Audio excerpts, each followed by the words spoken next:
Hello, this is Taha. This is Anaina, This is Movie Masala. and we're here to yap at you about films we've watched recently. And today we're doing Superman, the Christopher Reeves story. Let's go. Everybody's looking for a hero. I am not a hero. That was a part. I played the part. I'm not that man. Hands down, he was Superman from day one. I realized that if I could pull off this part, it would change my life. John Houseman said, Mr. Reeve, it is very important you become a serious classical actor. Unless, of course, they offer you a load of money to do something else. So this film might also be called Super/Man. I'm not exactly sure how you're meant to read the title, but what this is about, as it's clearly in the title, is Christopher Reeves. And as the film will tell you, he made the world believe that a man could fly. But also, it is not only just his version of Superman. The story is about Christopher Reeves' life and journey, just more of a biography. It tells you what made him such a perfect actor to play Superman, while also telling you how flawed he was as a man himself in many ways. So the film starts off talking about his early life, him going to Juilliard, and the expectations that had been set upon him as a child. He also came from a broken house and how that affected him, and just the pressures he had from his dad growing up. And then it talks about how he met Robin Williams. And then it talks about getting the role of Superman. And the Superman motif is where the film draws a lot of its imagery from. There is a continuous imagery harkening back to a Superman pose and him cracking suddenly as get to reveal more of Christopher Reeve's story. You also get to know about his romantic life. And through that, I learned that Christopher Reeves was was only married once, even though he had a relationship that lasted around 9 years, through which he had a child, but he was never married. And I just thought that was very interesting, based on being in the 70s and 80s and just being in a functioning relationship with a child without having to do all of that in Hollywood. I thought that was very interesting. Where it talks to you about how as he did Superman, and that was when he was on top of the world, right? Yeah. He was such an inspiration to people, and it talks about how he was also that type of person who exhibited the charisma of Superman so well in so many ways. And that was also one because he was naturally a person who loved the world in some way, in a way that he loved flying. He actually on plane and parasailing this. He loved horse riding. This was a man who was very active in wanting to do stuff, train himself, get a more fuller experience of life. And it connects that back to him being Superman, right? And then it goes into Superman 2, which was also a relative hit, which was also well received and everything. And then how slowly, as he's not also getting other roles that are just not as prominent or not as critically well received. And then Superman 3 and 4, which was very easily the worst of that entire series. And how this is a career slump. This also results in him and his first partner separate. And then it keeps cracking on with the Superman motif. And then the film talks about the main accident that caused the paralysis of Christopher Reeves and is arguably such a huge part in his story to play. And it's his son telling how it was a horse riding accident. And if injury had happened a quarter of an inch to the other side, he would have just been on the spot dead. And if it had happened a quarter of the inch to the other side, he would have just completely walked it off as a mistake. And it was just at the point where it just caused paralysis, right? And he was paralyzed from the neck down. That, I feel, is when this film is perhaps at its most touching and its most moving, because that's when it really exposes you to both of the humanity that makes Christopher Reeves Superman and the arguable strong will that it took not only from him, but his family and specifically his wife at the time, Dana Morosini.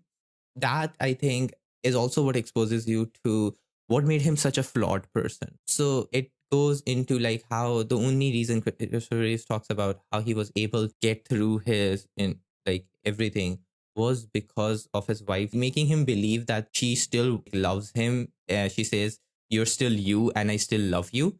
And that is what helps him carry through. And it's just a wonderful moment. Then the film goes on to talk about the recovery process and everything. And then I also think it's here where it does something very interesting, where it shows you how Christopher Reeves, because of the person he was as well, and how that shaped him experiences as someone who was paralyzed, right? How he was very fixated on finding a cure for his disability. And then that's a very interesting conversation to have. And it film does very much engage in it of the issue it is to say that paralyzed people need to be cured, because it removes any actual responsibility from society to take care of everyone as equals, and instead puts the responsibility on the people themselves because they have some issue that doesn't allow them. And I think it's again bringing back his wife Dana at the time, who shows him how that is a problem. And so the Christopher Reeves Institute, which later becomes the Christopher and Dana Reeve Foundation, it focuses on the care for today and the cure for tomorrow. Again, you can still very much argue about the validity of finding a cure, but it again highlights and emphasizes the need for current modern day making sure we take care of everyone and treating everyone as equals, which again then comes back to that Superman motif, right? Yeah, yeah. Of like wanting to be the man of tomorrow, wanting to do the best for everyone. So yeah, it comes back to that. And again, there are a lot of incredible moments, like when Christopher Reeves first feels like capable of going back to the Academy Awards, even as he's like paralyzed in a chair, and the amount of effort it takes for him to keep going, the amount of times that he has hopes which never materialize. Like there's a point where his like arm starts to certainly twitch, and that's like an incredible thing for someone who's, paralyzed from the neck down. But how that sometimes didn't lead to anything properly, right? It talks about the ad Christopher Reeves did, where they made him walk as a means for like what certain stem cell technology could do. And again, it talks about how that is a problem in so many ways, right? So again, all of these things I felt created a really full picture of the type of person he was and the types of mistakes he made.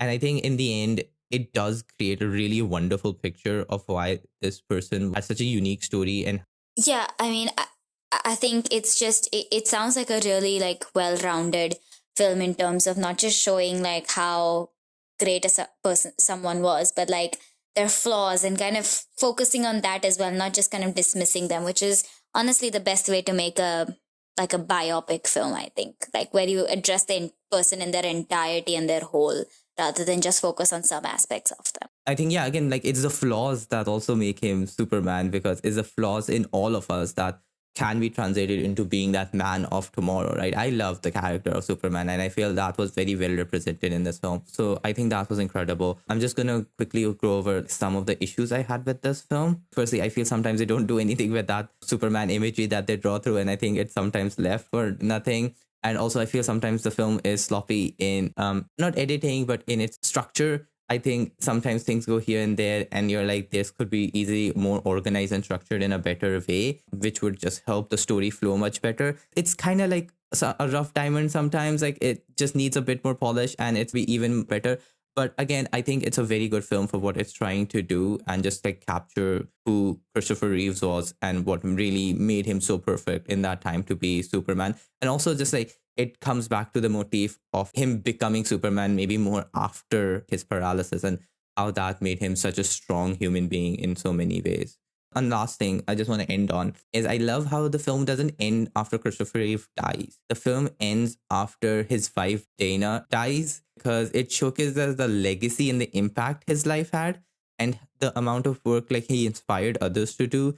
And like again, it ends with the Christopher and Dana Reeves Foundation and the work they have done. And that's what I feel is like the final message it leaves you with. It's not necessarily not only what you did in your life, but how you changed the course of lives for so many people and how you gave value to so many other people's lives. Yeah, I mean, that's a great sentiment to kind of end the movie and cast on. Yeah, incredible. So yeah, those were our thoughts. Thank you for watching. This podcast is produced solely by us, musical assets from Pixabay. Thank you for tuning in. See you again next time. Bye-bye.